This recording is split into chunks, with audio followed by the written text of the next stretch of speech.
मधुबन के बाबा, मधुबन के बाबा मुरली वाले, आपका क्या कहना, आपका क्या कहना। ओम शांति। आज 4 सितंबर 2022 के अव्यक्त बाप दादा के मधुर महावाक्य सुनेंगे, जिसकी रिवाइज डेट है 1 अप्रैल 1992। मुरली का सार है, उड़ती कला का अनुभव करने के लिए 2 बातों का बैलेंस, ज्ञान युक्त भावना और स्नेह युक्त योग। तो बहुत ही प्रेम और एकाग्रता के साथ सुनते हैं आज के अव्यक्त बाप दादा के मधुर महावाक्य। आज बाप दादा अपने स्नेही भावना मूर्त आत्माओं और ज्ञान स्वरूप योगी आत्माओं को देख रहे हैं। दोनों प्रकार की आत्माएं बाप को प्रिय हैं और दोनों ही बाप से अपने अपने यथा स्नेह और भावना प्रमाण प्रत्यक्ष फल वर्षे के अधिकारी हैं। ज्ञान स्वरूप योगी तो आत्माएं अपने शक्ति प्रमाण बाप के समीप समान सर्व शक्तियों की अनुभूति का वर्षा प्राप्त कर रही हैं। दोनों ही प्राप्ति स्वरूप हैं, लेकिन दोनों के प्राप्ति में अंतर है। स्नेह और भावना मूर्त बच्चे सदा भावना के कारण याद में रहते हैं और बाप से प्यार का अनुभव करते हैं। शक्ति का भी अनुभव भावना के फल के स्वरूप में करते हैं, लेकिन सदा और सर्व शक्तियां अनुभव नहीं करते। कैसे शक्ति अनुभव करते हैं? भावना के फलस्वरूप। जैसी भावना होगी उतनी ही शक्ति का अनुभव करेंगे। तो बाबा कहते हैं सदा और सर्व शक्तियां अनुभव नहीं करते। ज्ञान स्वरूप योगी तो आत्माएं क्या होती हैं? वो सदा सर्व शक्तियों की अनुभूति द्वारा सहज विजयी बनने का विशेष अनुभव करती हैं। जो भावना से होंगे वो क्या करेंगे? भावना के अनुरूप शक्तिशाली अनुभव करेंगे। और जो ज्ञान स्वरूप योगी बच्चे होंगे, योगी आत्माएं होंगी, वो हमेशा के लिए, सदा के लिए और सर्व शक्तियों की अनुभूति करेंगे। समानता का अनुभव करती हैं फिर वो। तो दोनों प्रकार के बच्चे वृद्धि को प्राप्त कर रहे हैं। सदा अचल अटल स्थिति का अनुभव योगी तो आत्माएं ही करती हैं। सदा अचल अटल स्थिति का अनुभव कौन करेंगी? योगी तो आत्माएं। स्नेही व भावना स्वरूप आत्माएं भावना से, स्नेह से आगे बढ़ रहे हैं, लेकिन सदा में नहीं, सदा विजयी नहीं। तो अंतर क्या पता चला कि जो स्नेह से जा रही हैं, भावना से जा रही हैं, वो सदा के लिए विजयी नहीं है। तो स्नेही आत्माओं के मन में, मुख में सदा बाबा बाबा है। इस कारण समय प्रति समय सहयोग प्राप्त होता रहता है और भावना का फल समय प्रमाण बाप द्वारा प्राप्त हो ही जाता है, क्योंकि बाबा तो भावना का भाड़ा देता है ना। लेकिन बाप समान बनने में ज्ञानी योगी तो आत्माएं समीप हैं। इसलिए भावना और ज्ञान स्वरूप बनने का लक्ष्य रखो। बाबा कहते जितनी भावना हो उतना ही ज्ञान स्वरूप भी हो।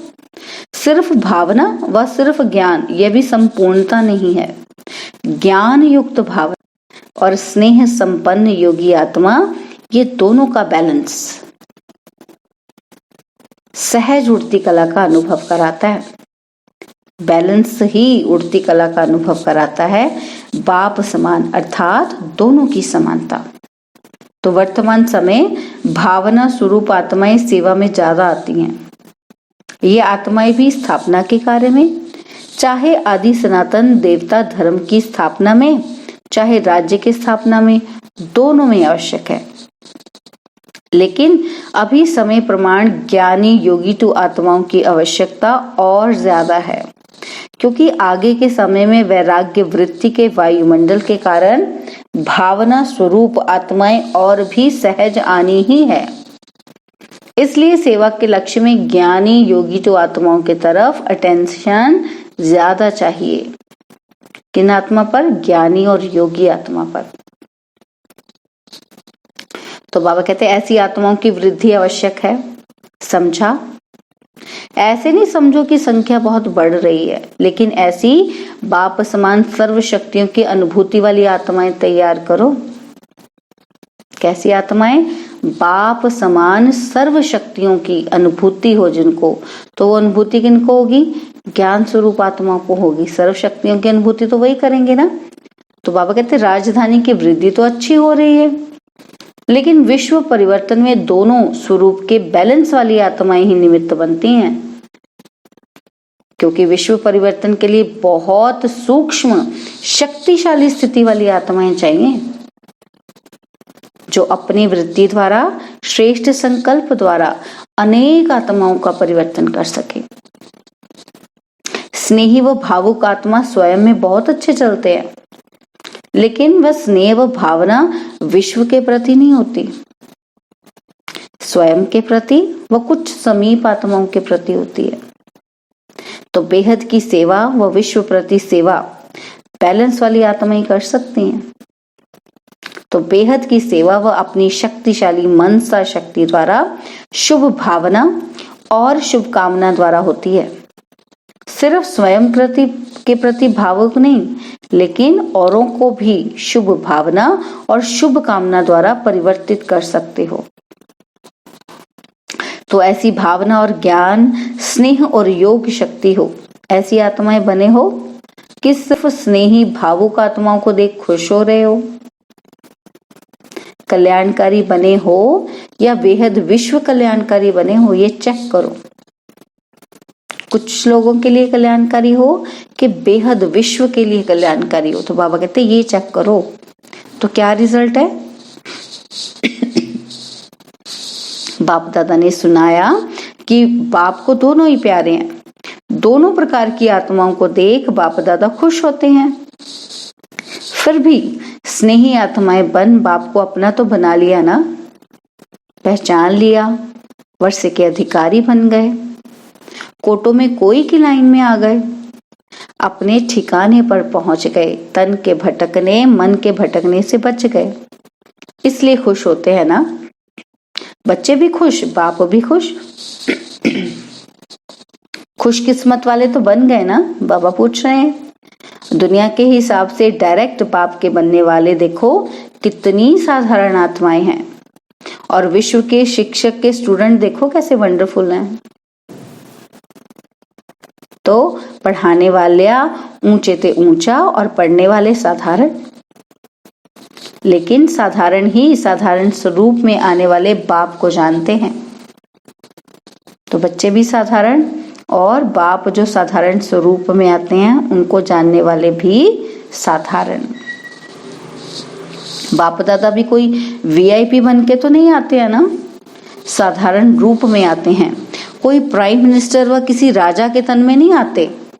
इसलिए पहचानने वाले साधारण ही भाग्य प्राप्त करते हैं। खुश नसीब होना कि कितना भाग्य मिला है, पद्मा पद्म कहना भी कुछ नहीं है। अभी भी देखो संख्या तो बहुत है ना, पहले सोचते थे कि इतना बड़ा हॉल किस काम में आएगा, और अभी क्या लगता है कि इससे बड़ा हॉल होना चाहिए ना। ब्राह्मणों को यह वरदान है कि जितना बड़ा बनाते जाएंगे उतना छोटा होता जाएगा। जो भी आए हैं सभी आने वालों को मुबारक देते हैं। लेकिन सिर्फ भावुक नहीं बनो, ज्ञानी भी बनो, प्रकृति के भी ज्ञानी बनो। ज्ञान सिर्फ आत्मा का नहीं, आत्मा, परमात्मा और प्रकृति, और उसमें ड्रामा भी आ जाता है। तीनों का ज्ञान चाहिए। कहाँ जा रहे हैं और अपने लिए क्या अटेंशन चाहिए, यह प्रकृति का भी अगर नॉलेज नहीं है ना तो नॉलेजफुल नहीं है। स्थान का, व्यक्ति का, तीनों को स्थिति का ज्ञान रखो। सिर्फ भावुक नहीं बनो, जाना ही है, लाना ही है। ज्ञान स्वरूप माना दूरदर्शी, त्रिकालदर्शी। तीनों का ज्ञान अगर स्पष्ट है तो सफलता मिलती है। अगर कोई अपनी गलती से बार बार बीमार होता है तो बाप दादा उसको ज्ञान योगी नहीं कहते। ज्ञान का अर्थ है समझ। अपनी स्थिति को भी समझो, अपने शरीर को भी समझो। आत्मा की स्थिति, शरीर की स्थिति, वायुमंडल का सब ज्ञान बुद्धि में है तो नॉलेजफुल है। इसलिए सिर्फ भावना पर राजी नहीं हो जाओ, आने वाले लाने वाले दोनों को नॉलेजफुल होना चाहिए। जो होता है वह तो मीठा ड्रामा ही कहेंगे, हलचल में तो नहीं आएंगे ना, अचल। लेकिन आगे के लिए अटेंशन। बाप दादा भी जानते हैं कि बच्चे कितनी मेहनत सहन करके पहुंचते हैं, इसलिए तो मुबारक दे ही दी। जिस आत्मा का जो वर्षा है वह उसको प्राप्त होना ही है। वर्षे से वंचित कोई नहीं रह सकता, चाहे साकार में सम्मुख हैं, चाहे अपने स्थान पर मन मनाभव रहते। वर्षा अवश्य प्राप्त होना है। डबल नॉलेजफुल होना है, हाफ नॉलेजफुल नहीं बनो। अच्छा, चारों ओर के सर्व खुश नसीब आत्माएं, सर्व स्नेह और योग शक्ति की समानता की अनुभवी आत्माएं, भावना और ज्ञान स्वरूप आत्माएं, सदा बाप समान बनने के लक्ष्य को पूर्ण करने वाली आत्माएं, सदा समीप अनुभव करने वाली आत्माएं, ऐसे सदा अचल अडोल रहने वाली विशेष आत्माओं को बाप दादा का याद प्यार और नमस्ते। हम रूहानी बच्चों की रूहानी बाप दादा जी को दिलवा चांद सिकवा प्रेम से नमस्ते। ओम शांति। प्यारे बाबा, मीठे बाबा, मेरे बाबा, शुक्रिया बाबा, शुक्रिया बाबा, शुक्रिया बाबा। तो आज मुरली में उस समय के लिए कि मधुबन में आई हुई पार्टी में 1 ही घंटे के अंदर कर्नाटक जोन के 2 बुजुर्ग भाइयों ने अपना पुराना शरीर छोड़ा है, इसलिए बाप दादा ने सभी का विशेष अटेंशन खिंचवाया है। तो बाबा ने आगे दादियों से मुलाकात की तो बाबा बोले, संगठन की शक्ति संगठन को आगे बढ़ा रही है। अच्छी हिम्मत से 1-2 को सहयोग दे वृद्धि को प्राप्त कर रहे हो। आप निमित्त बनी हुई आत्माओं की हिम्मत अनेक आत्माओं की हिम्मत को बढ़ाती है। हर परिस्थिति के अनुभवी बन गए। नथिंग न्यू लगता है ना? बाप दादा पर्दे के अंदर सकाश दे रहे हैं, लेकिन पार्ट बजाने वाली स्टेज पर आप आत्माएं हो, अच्छा पार्ट बजा रही हो। बाप दादा सदा महावीरों के निमित्त संगठन को विशेष अमृत वेले नंबर 1 उन्हीं आत्माओं को याद प्यार गुड मॉर्निंग करते हैं और वही सकाश कहो, प्यार कहो, सारे दिन की खुराक हो जाती है। ऐसे लगता है ना?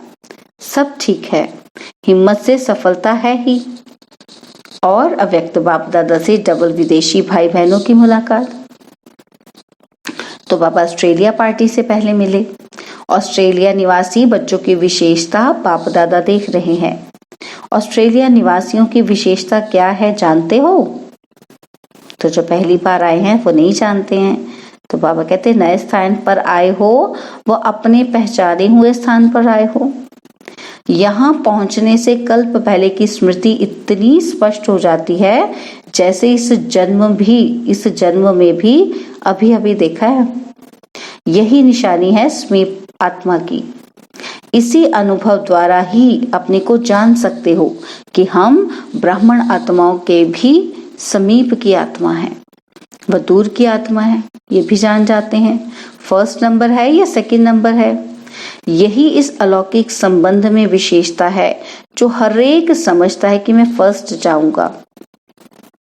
लौकी में तो नंबरवार समझेंगे, ये बड़ा है, ये दूसरा नंबर, ये तीसरा नंबर है, लेकिन यहाँ लास्ट वाला भी समझता है कि मैं लास्ट सो फर्स्ट हूँ। यही लक्ष्य अच्छा है, फर्स्ट आना ही है। तो फर्स्ट की निशानी सदा बाप के साथ रहना, प्रयत्न नहीं करना है, लेकिन सदा साथ का अनुभव रहे। जब यह अनुभव हो जाता है कि मेरा बाबा है, तो जो मेरा होता है वह स्वतः ही याद रहता है, याद किया नहीं जाता है। मेरा अर्थात अधिकार प्राप्त हो जाना, मेरा बाबा और मैं बाबा का। कितने थोड़े से शब्द हैं और सेकंड की बात है। इसको ही कहा जाता है सहज योगी। अपने बोर्ड में भी सहज राजयोग केंद्र लिखा हुआ है ना, तो ऐसा ही सहज योग सीखे हो। माया आती है? बाप के साथ रहने वाले के सामने माया आ नहीं सकती। जैसे अपने शरीर के रहने का स्थान मालूम है, बना हुआ है, तो जब भी फ्री होते हो तो सहज ही अपने घर में जाकर रेस्ट करते हो। इसी रीति से जब मालूम है कि मुझे बाप के पास रहना है, यही ठिकाना है, तो कार्य करते भी रह सकते हो। ऐसे बुद्धि द्वारा अनुभव हो। हरेक अपनी तकदीर बनाकर तकदीर बनाने वाले के सामने पहुंच गए। बाप दादा हरेक की तकदीर का सितारा चमकता हुआ देख रहे हैं। वैरायटी ग्रुप है, बच्चे भी हैं, बुजुर्ग भी हैं, यूथ भी है। लेकिन अभी तो सब छोटे बच्चे बन गए। अभी कोई कहेंगे कि 8 मास के हैं, कोई 12 मास के। अलौकिक जन्म का ही वर्णन करेंगे ना। अच्छा, सभी कल्प पहले वाली सिकिलधी आत्माएं हो। सदा बाप के अटूट लगन में मगन रहते हुए आगे बढ़ते चलो। यह अटूट याद ही सर्व समस्याओं को हल कर उड़ता पंछी बनाए उड़ती कला में ले जाएगी। बाप दादा के दिल तख्त नशीन रहते हुए सदा इसी नशे में रहो कि हम कल्प कल्प के अधिकारी हैं। कल्प कल्प अपना अधिकार लेते रहेंगे। मुबारक हो, सदा ही मुबारक लेने के पात्र आत्माएं हो। अच्छा, अब बाबा अमेरिका पार्टी से बात कर रहे हैं। आप सब बाप दादा के सिर के ताज श्रेष्ठ आत्माएं हो ना। श्रेष्ठ आत्माओं का हर संकल्प, हर बोल श्रेष्ठ होगा। कभी कभी नहीं, सदा, क्योंकि सदा का वर्षा पा रहे हो ना। तो जब सदा का वर्षा पाने के अधिकारी हो तो स्थिति भी सदा काल की। सदा शब्द को सदा याद रखना, यही वरदान सभी बच्चों को बाप दादा देते हैं। सदा खुश रहेंगे, सदा उड़ती कला में रहेंगे, सदा सर्व खजानों से संपन्न रहेंगे। ऐसे वरदान लेने वाली आत्माएं सहज योगी स्वतः हो जाती हैं। आज खुशी का दिन है। सबसे अधिक खुशी किसको है? बाप को है या बच्चों को? बच्चों को है। बाप दादा को यह खुशी है कि ऐसा कोई बाप सारे वर्ल्ड में नहीं होगा जिसका हरेक बच्चा श्रेष्ठ हो। तो बाप दादा एक एक बच्चे की अगर विशेषता का वर्णन करें तो कई वर्ष बीत जाएं। हर एक बच्चे की महिमा के बड़े बड़े शास्त्र बन जाएं। विशेष आत्मा हो, ऐसा निश्चय हो तो सदा माया जीत स्वतः हो जाएंगे। अब बाबा मैक्सिको ग्रुप से मिल रहे हैं, तो बाबा कहते जितना दूर हैं उतना दिल के समीप हो। पूछ रहे हैं बाबा, तो ऐसा अनुभव करते हो ना? सभी ने अपनी सीट बाप दादा का दिल तख्त रिजर्व कर लिया है? बाबा पूछते हैं, रिजर्व कर लिया है अपनी सीट? बाप दादा एक एक रत्न की वैल्यू को जानते हैं। एक एक रत्न स्थापना के कार्य को सफल करने के निमित्त है। तो अपने को इतने अमूल्य रत्न समझते हो? कितनी भाग्यवान आत्माएं हो जो इतनी दूर से भी बाप ने ढूंढ कर अपना बनाया है। आज की दुनिया में जो बड़े बड़े विद्वान आचार्य हैं, उन्हों से आप पदम गुना अधिक भाग्यवान हो। बस इसी खुशी में रहो कि जो जीवन में पाना था वह पा लिया। न्यूजीलैंड ग्रुप से बाबा बात कर रहे हैं। बाबा कहते न्यूलैंड बना रहे हो ना। स्वयं को भी नया बनाया तो विश्व को भी नया बनाएंगे ना। अपना ऑक्यूपेशन यही सुनाते और लिखते हो ना कि हम सभी विश्व का नव निर्माण करने वाले हैं। तो जहां रहते हो उसको तो नया बनाएंगे ना। हर एक स्थान की अपनी विशेषता है। न्यूजीलैंड की विशेषता क्या है? न्यूजीलैंड में गए हुए भारतवासियों ने फिर से भारत के श्रेष्ठ भाग्य बनाने वाले बाप को पहचान लिया है। भारत में रहते भारतवासी बच्चों ने ये नहीं जाना, लेकिन विदेश में रहते भारत की महिमा को और बाप को जान लिया।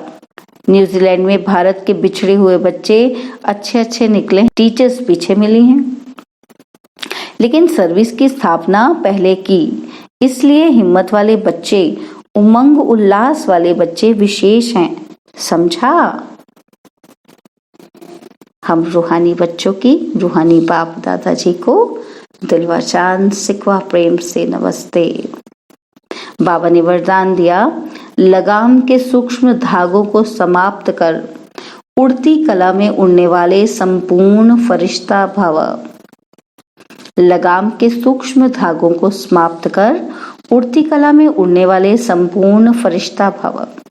फरिश्ता अर्थात जिसका पुरानी दुनिया से कोई रिश्ता नहीं, तो सूक्ष्म रीति से चेक करो कि अंश मात्र भी कोई धागा अपनी तरफ आकर्षित तो नहीं करता है, क्योंकि यदि कोई चीज अच्छी लगती है तो वे अपनी तरफ आकर्षित जरूर करती है। कई कहते हैं इच्छा नहीं है लेकिन अच्छा लगता है, तो इच्छा है मोटा धागा और अच्छा है सूक्ष्म धागा। अब उसे भी समाप्त कर संपूर्ण फरिश्ता बनो। स्लोगन है, मनसा द्वारा शक्तियों का और कर्म द्वारा गुणों का दान देना ही महादानी बनना है। मनसा द्वारा शक्तियों का और कर्म द्वारा गुणों का दान देना ही महादानी बनना है। ओम शांति। और अब यह एक बहुत अच्छी वीडियो भी जरूर देखें।